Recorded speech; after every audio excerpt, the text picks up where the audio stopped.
Doakan semoga beliau gak kenapa-napa ya. Dalam sebuah tragedi kelam, ada misteri yang belum terpecahkan. Halo teman-teman, selamat datang di Cerita Film ID. Gimana kabar kalian? Semoga dimanapun kalian berada, kalian sehat selalu ya. Di Cerita Film ID kali ini, masih diserbu tentang dunia keimanan. Mengungkap cerita dan misteri yang ada di film pembantaian Dukun Santet yang kabarnya diambil dari kisah nyata yang terjadi pada tahun 90-an. Tokoh utama bernama Satrio merupakan seorang santri di sebuah pondok pesantren, menjadi saksi dan terdampak dari pembantaian yang memuncak ketika para guru dan santri dituduh sebagai dukun santet dan dibunuh. Satrio berusaha mengungkap siapa dalangnya dan bagaimana menyelamatkan diri. Kita akan ungkap di video ini. Tokoh di film ini dibintangi oleh Kevin Ardilova sebagai Satrio, Aurora Ribeiro sebagai Anissa, Kanesia Yusuf sebagai Nurul, Iqbal Sulaiman sebagai Ali, Aryo Wahab sebagai Ustadz Bahas, dan Teuku Rifnu sebagai Ustadz Ridwan. Biar gak kelamaan, langsung aja kita ke alur ceritanya. Saat pagi hari, di dalam sebuah ruangan ada dua orang ustadz. Kemudian ustadz lainnya datang dan bicara kepada Ustadz Rohim untuk menempelkan berita di mading pondok sesuai dengan arahan Ustadz Ridwan. Teralihkan oleh sebuah berita dari radio yang membicarakan mengenai maraknya pembunuhan misterius yang berkorban utama mulai dari kiai, ustadz, dan para santri. Saat mereka berdua asyik bicara, terdengar suara aneh dari atap. Kemudian disusul lampu yang mendadak mati dan tiba-tiba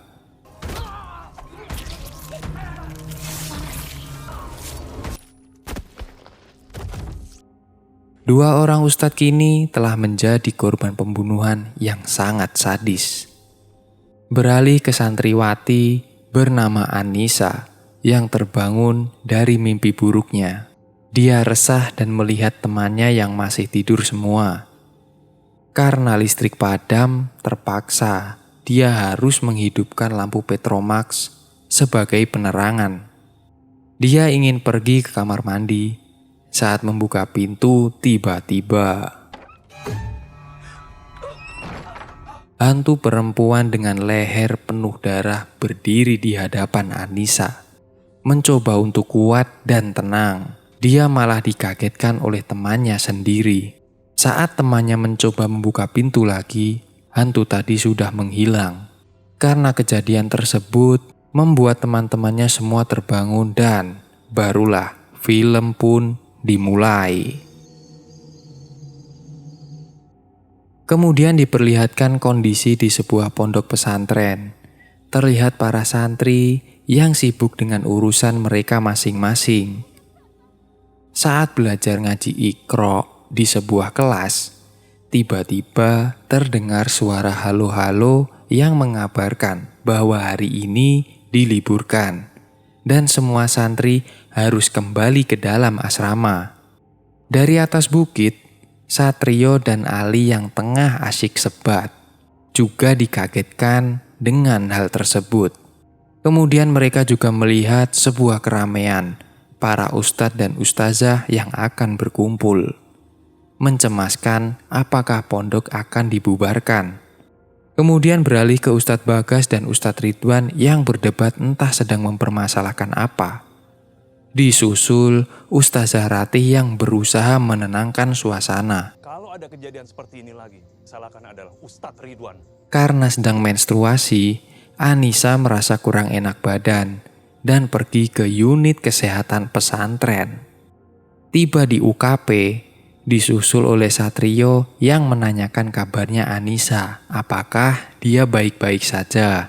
Dan Ali yang sedikit kesal kemudian bilang, di tengah pembicaraan, tiba-tiba datanglah Ustadz Ridwan dan menanyakan, apakah mereka habis merokok. Mereka berdua sempat untuk berbohong, tapi akhirnya ketahuan juga karena ada bekas bungkus korek api yang ditaruh di atas peci Ali.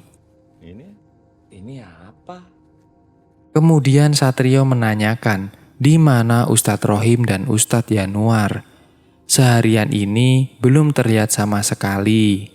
Tak sempat menjawab, dia diajak pergi oleh Ali. Setelah itu, Ustadz Ridwan menanyakan kondisi Anissa apakah baik-baik saja. Kamu baik-baik aja? Baik, Pak Ustadz. Alhamdulillah. Malam pun tiba. Ali dan Satrio membicarakan masalah para ustadz yang akhir-akhir ini semakin aneh, dan Anissa yang melihat setan. Dia merasa pasti ada sesuatu yang tidak beres di dalam pondok pesantren. Mulai dari para teman-temannya yang tidak kembali, Ustadz Rohim dan Yanuar yang menghilang. Beralih ke Anissa yang terbangun dari tidurnya dan tiba-tiba melihat jendela terbuka sendiri. Anissa bermaksud menutup kembali. Kemudian disusul pintu UKP yang terbuka sendiri dan ada sosok perempuan berjalan di depan Anissa. Karena takut, dia langsung lari keluar UKP dan tiba-tiba hantu itu muncul kembali di depan Anissa yang membuat dia lari ketakutan. Tak sampai di situ, tiba-tiba hantu itu muncul kembali. Anissa ketakutan dan bersembunyi di balik tembok.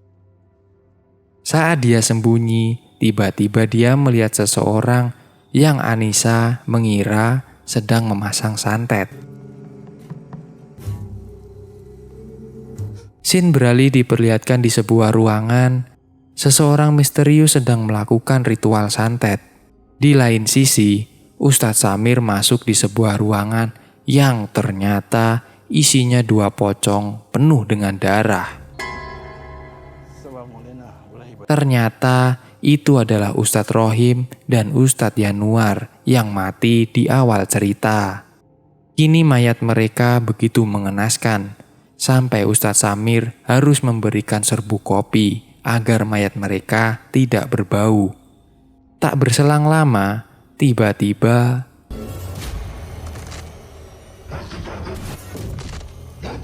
mayat kedua ustadz tersebut bangun dan menakuti Ustadz Samir. Tak sampai di situ, kini mayat mereka begitu mengerikan.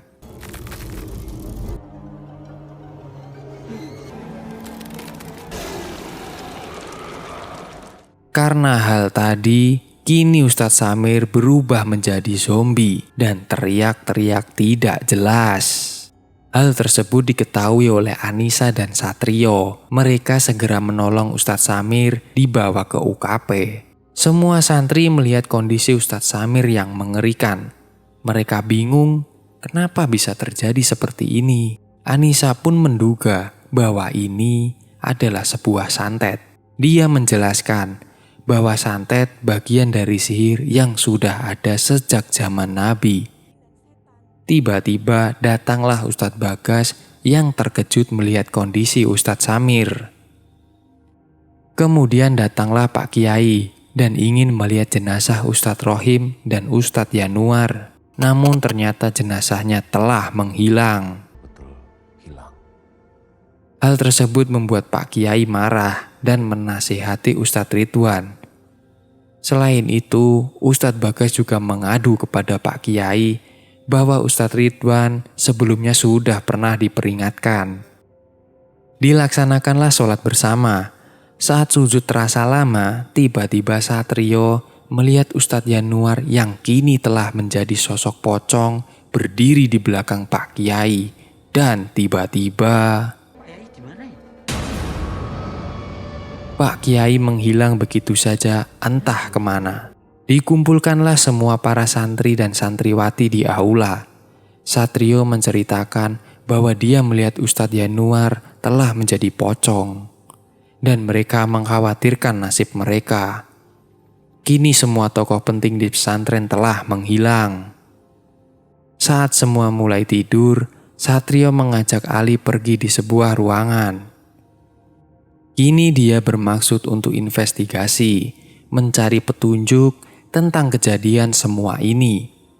Dia membaca di sebuah koran tentang berita pembunuhan dukun santet, dan mereka menemukan sebuah kertas yang berisikan daftar-daftar orang yang salah satunya nama Bapak Satrio ada di daftar tersebut. Tak berselang lama, mereka hampir ketahuan sama Pak Bon yang sedang mengecek keadaan sekitar. Untungnya mereka segera bersembunyi. Pagi pun tiba. Anissa bangun dan melihat semua teman-temannya telah menghilang. Dan tersisa Nurul yang kesurupan dan bilang, ternyata itu hanyalah mimpi dan dia ditenangkan oleh Nurul. Saat Anissa menuju ke kamar mandi, tiba-tiba ada suara yang membisikinya dengan berkata, seolah-olah ini adalah sebuah petunjuk mengenai masalah yang terjadi. Scene beralih ke Satrio dan Ali yang melihat kondisi Ustadz Samir dan mereka menduga bahwa beliau sudah terkena santet. Satrio ingin pergi untuk melihat orang tuanya karena dia khawatir akan keadaan keluarganya dan berpamitan kepada Ali. Saat Ali terdiam, tiba-tiba Ustadz Samir bangun dengan wajah pucat dan penuh dengan luka yang sudah seperti zombie. Hal tersebut membuat Ali ketakutan dan lari dari ruangan. Saat Anissa menuju kamar mandi, tiba-tiba ada sosok setan berdiri membelakanginya. Bukannya takut, dia malah semakin penasaran dan setan membisiki Anissa lagi untuk melihat kondisi yang ada di dalam ruangan.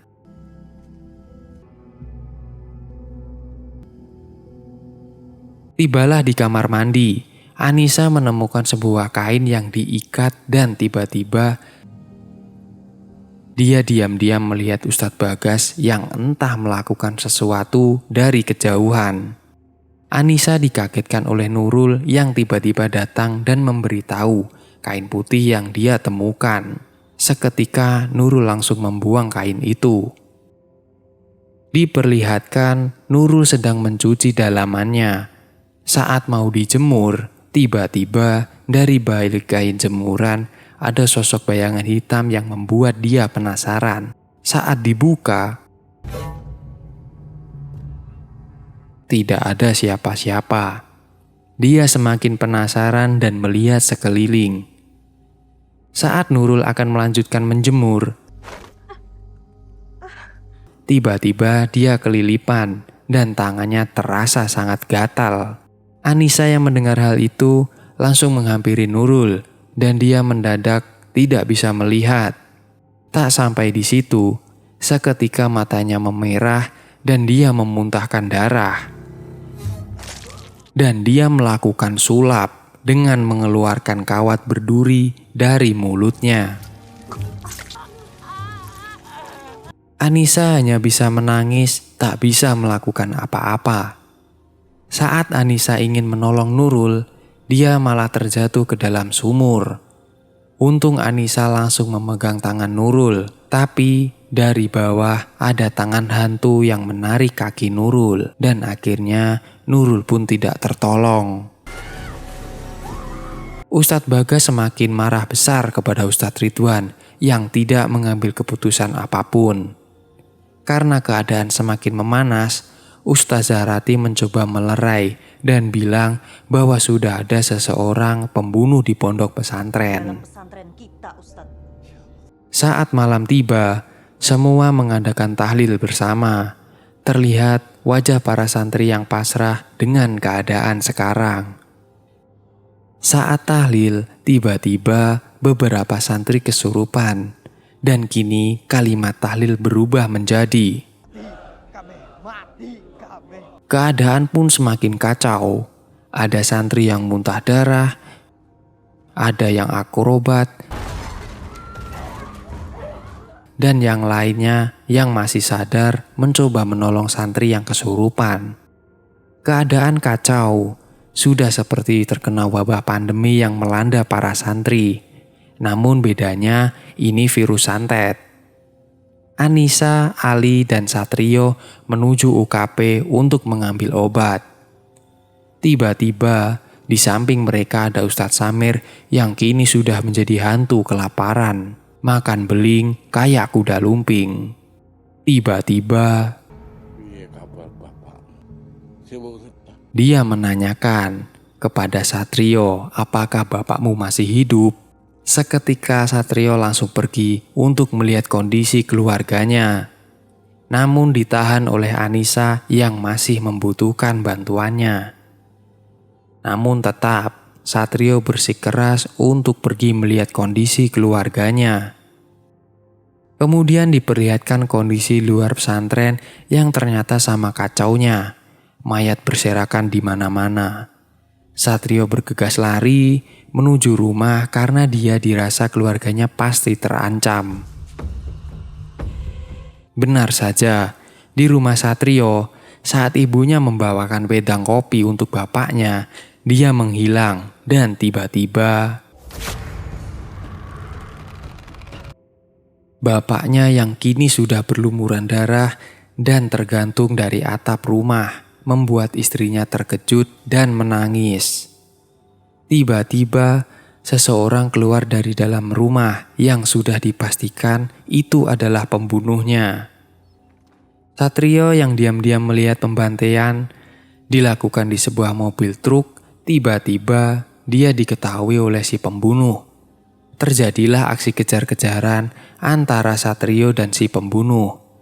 Tiba-tiba Satrio terjatuh dan dia terjatuh di tumpukan mayat fresh yang penuh dengan darah. Satrio mencoba menyamarkan diri dengan para mayat agar dia tidak ketahuan. Alangkah dak-dik-dukser jantung para penonton karena dia hampir terbacok oleh pembunuh.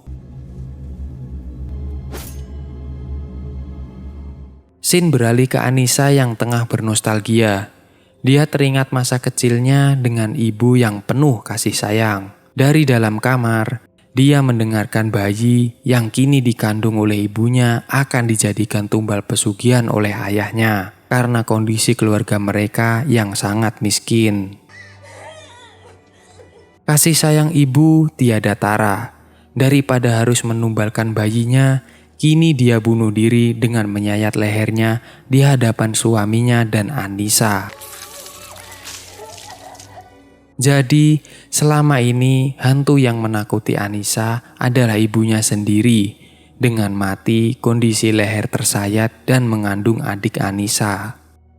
Saat pagi tiba, diperlihatkan kondisi di sebuah rumah sakit yang ternyata sudah penuh dengan pasien dan mayat korban pembunuhan. Satrio yang terbungkus plastik mayat kemudian keluar dan melihat kondisi para pasien. Beralih ke Anissa yang mencurigai Ustadz Bagas karena saat kesurupan massal beliau tidak ada di TKP. Ustadz Bagas menjelaskan bahwa dia sedang mencari Pak Kiai bersama polisi. Anissa tak percaya dan menanyakan apa yang dilakukan Ustadz Bagas saat di sumur sebelum Nurul meninggal. Ustadz Bagas hanya diam dan pergi. Lagi-lagi Ustaz Zahrati datang dan menjadi penengah dari keributan mereka. Anissa menjelaskan kepada Ustaz Zahrati bahwa semua yang terjadi pelakunya adalah Ustadz Bagas. Namun karena belum ada bukti, Ustaz Zahrati melarang Anissa untuk tidak menuduh sembarangan. Beralih ke Satrio yang melihat di jalanan banyak mayat tak bersalah mati mengenaskan. Akhirnya Satrio datang juga. Ibunya menangis dan memberitahu kabar ayahnya yang sudah mati menjadi korban pembunuhan. Rasa sedih melanda Satrio. Kini dia harus menguburkan ayahnya di belakang rumah karena ibunya takut kalau dikuburkan di tempat pemakaman, mayatnya akan dijadikan perantara ilmu hitam oleh orang lain. Malam hari mereka membicarakan perihal bapaknya yang menjadi korban pembunuhan. Ternyata bapaknya Satrio adalah tukang menyembuhkan para korban santet. Jadi itulah mengapa bapaknya ikut masuk ke dalam daftar pembantaian. Parahnya lagi, para korban yang sudah disembuhkan oleh ayahnya Satrio, tidak ada satupun yang membela dan membantu. Padahal tidak ada bukti bahwa bapaknya Satrio adalah dukun santet. Jadi bisa dikatakan bahwa bapaknya itu adalah korban fitnah. Ibunya meminta agar Satrio kembali ke pesantren dan meninggalkan ibunya, karena di sanalah Satrio bisa aman. Namun Satrio tidak setuju, dia ingin mengajak ibunya. Namun tetap saja ibunya menolak untuk itu.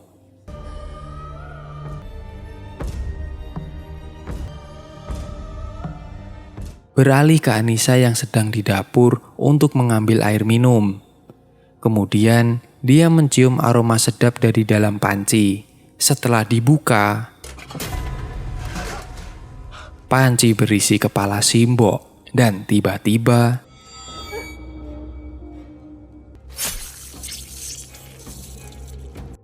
Simbok menusuk lehernya dengan darah muncrat di hadapan Anissa. Scene beralih ke Ustazah Ratih yang tengah merawat Ustadz Samir penuh dengan luka dan nanah. Tiba-tiba lampu padam dan Anissa datang mencari Ustazah Ratih yang kini telah menghilang. Dari balik tirai ternyata Ustazah sudah kerasukan dan tiba-tiba kini jari sudah seperti sosis yang dipotong-potong. Saat Anissa akan lari, pintu terkunci dan dia hampir dibunuh oleh Ustazah. Untung saja Anissa masih kuat. Kalau tidak, gunting dibawa oleh Ustazah bisa menancap di mata Anissa. Tidak seperti film horor biasanya. Kini doa ternyata bisa ampuh melawan Ustazah yang sedang kerasukan. Dan akhirnya Ustazah Ratih harus pergi selamanya dengan gunting yang sudah menancap di kepala. Pagi pun tiba. Saat Anissa duduk merenungi semua ini, tiba-tiba seolah-olah dia diberi sebuah petunjuk. Akhirnya pergilah dia ke pondokan Kiai. Dia mengintip dari luar dan memberitahu kepada Ustadz Bagas. Anissa meminta kepada para ustadz untuk memeriksa kamar Pak Kiai. Karena dia percaya dari situlah semua sumber masalah. Meskipun Ustadz Bagas dan Ustadz Ridwan tidak setuju, karena itu adalah hal tidak sopan.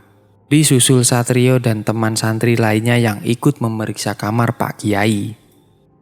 Saat dibuka, tiba-tiba ada semeja peralatan ritual yang tertata sangat rapi. Seketika Anissa langsung menghancurkan sebuah kendi dan menuduh Ustadz Bagas adalah pelaku semua ini. Apa ini Ustadz? Justru saya yang membuang semua sesajen itu. Ustadz Bagas akhirnya diikat di dalam aula dengan penjagaan ketat dari para santrinya sendiri. Beberapa santri juga mengecek di kamar Ustadz Ridwan, UKP, dan sekitar pondok. Seketika lampu padam. Saat Fatih berjalan menuju UKP, tiba-tiba dia mendengar suara yang bilang. Saat suara didekati, tiba-tiba muncul pocong buntung di hadapan Fatih. Disusul temannya yang mendengar suara Fatih teriak, Fatih ditemukan dengan kondisi sudah tidak bernafas. Di lain sisi, Anissa dan Satrio menuju ke kamar Ustadz Ridwan. Saat Satrio masuk ke dalam kamar, tiba-tiba kamar terkunci sendiri dan Anissa dilihatkan sosok ibunya yang berdiri di sebuah pintu ruangan. Kemudian Anissa mengintip dari luar. Yang membuat dia terkejut, ternyata di dalam kamar tersebut adalah sumber semua kekacauan. Saat akan pergi, tiba-tiba dia ditarik masuk ke dalam kamar. Beralih ke Ali yang membawa Fatih ke dalam aula. Dia meminta Ustadz Bagas untuk melihat kondisi Fatih yang ternyata dia sudah innalillahi. Tiba-tiba Ustadz Bagas meminta santri untuk menutup semua pintu. Kembali beralih ke Anissa yang kini tidak bisa bergerak dan sedang dikendalikan oleh Ustadz Ridwan. Jadi, selama ini pelakunya adalah Ustadz Ridwan.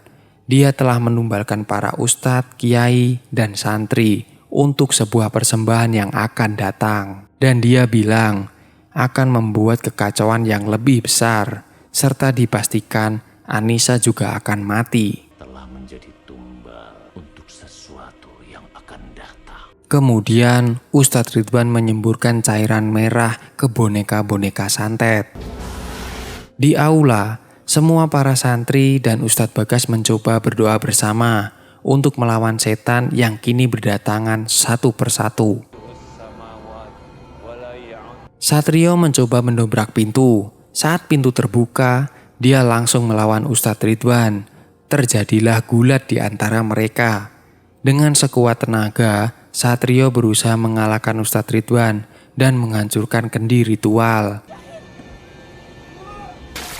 Seketika Anissa terlepas dari ikatan gaib dan para setan di aula yang kini berubah menjadi boneka hantu tak berdaya. Kemudian mereka bertemu dan memastikan semua baik-baik saja. Seketika itu, ada sebuah bola api yang terbang di atas mereka menuju ruangan Ustadz Ridwan. Semua altar ritual meledak dan Ustadz Ridwan kini harus menanggung akibatnya. Kulitnya terkelupas dan dilahap oleh api yang semakin membesar. Diperlihatkan Ustadz Samir kini telah sembuh dari penyakitnya. Dia kebingungan dengan kondisinya sendiri. Semua para korban santet dikubur bersama berjejeran. Namun hanya Pak Kiai yang belum ditemukan. Entah di mana dia sekarang. Saat Anissa sendirian, tiba-tiba ibunya datang di samping Anissa dan memberikan senyuman layaknya seorang ibu kepada anaknya. Berakhirlah alur cerita film Pembantaian Dukun Santet 2025. Gimana?